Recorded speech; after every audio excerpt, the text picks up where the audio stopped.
নমস্কার, আমি রাজ। আপনারা দেখছেন খবর 24 ঘন্টা। আজ 21শে জুন 11তম বিশ্ব যোগ দিবস।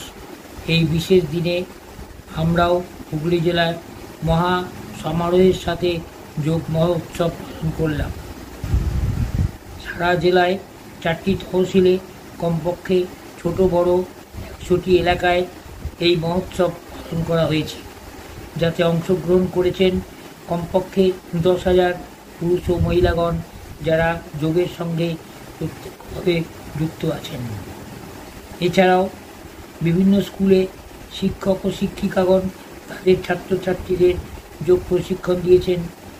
আমরা আশা করি এই যোগ শিক্ষা দেশের সর্বস্তরের মানুষের মধ্যে সুস্থ জীবন, সুস্বাস্থ্যের পক্ষে এগিয়ে নিয়ে যাবে।